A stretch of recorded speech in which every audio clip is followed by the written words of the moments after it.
How riches come to you. When I say that you do not have to drive sharp bargains, I do not mean that you do not have to drive any bargains at all, or that you are above the necessity for having any dealings with your fellow man. I mean that you will not need to deal with them unfairly. You do not have to get something for nothing, but can give to every man more than you take from him. You cannot give every man more in cash market value than you take from him, but you can give him more in use value than the cash value of the thing you take from him. The paper, ink, and other material in this book may not be worth the money you pay for it, but if the ideas suggested in it bring you thousands of dollars, you have not been wronged by those who sold it to you. They have given you a great use value for a small cash value. Let us suppose that I own a picture by one of the greatest artists, which in any civilized community is worth thousands of dollars. I take it to Baffin Bay and by salesmanship induce an Eskimo to give a bundle of furs worth $500 for it. I have really wronged him, for he has no use for the picture. It has no use value to him. It will not add to his life. But suppose I give him a gun worth $50 for his furs. Then he has made a good bargain. He has use for the gun. It will get him many more furs and much food. It will add to his life in every day. It will make him rich. When you rise from the competitive to the creative plane, you can scan your business transactions very strictly, and if you are selling any man anything which does not add more to his life than the thing he gives you in exchange, you can afford to stop it. You do not have to beat anybody in business. And if you are in a business which does beat people, get out of it at once. Give every man more in use value than you take from him in cash value. Then you are adding to the life of the world by every business transaction.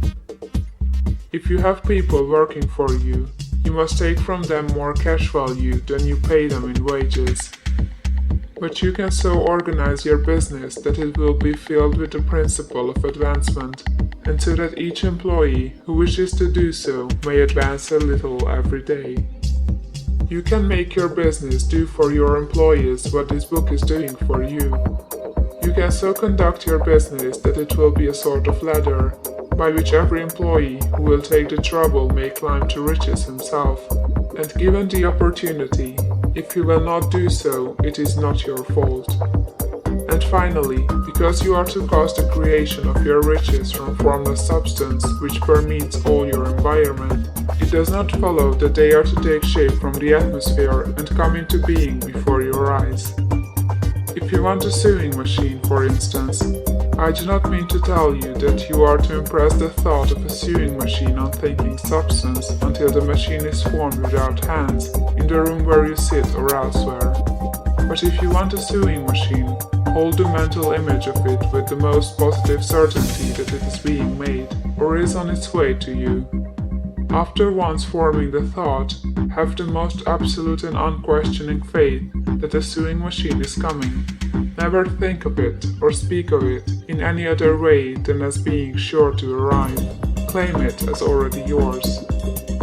It will be brought to you by the power of the Supreme Intelligence acting upon the minds of man. If you live in Maine, it may be that a man will be brought from Texas or Japan to engage in some transaction which will result in your getting what you want. If so, the whole matter will be as much to that man's advantage as it is to yours. Do not forget for a moment that the thinking substance is through all, in all, communicating with all, and can influence all.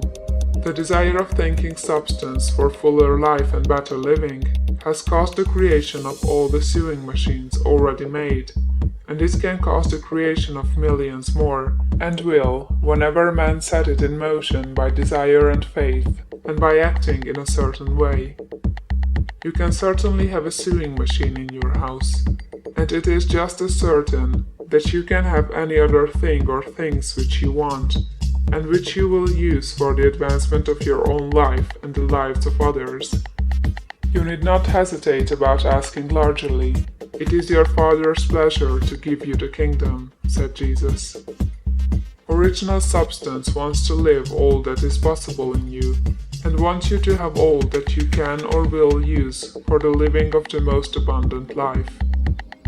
If you fix upon your consciousness the fact that the desire you feel for the possession of riches is one with the desire of omnipotence for more complete expression, your faith becomes invincible.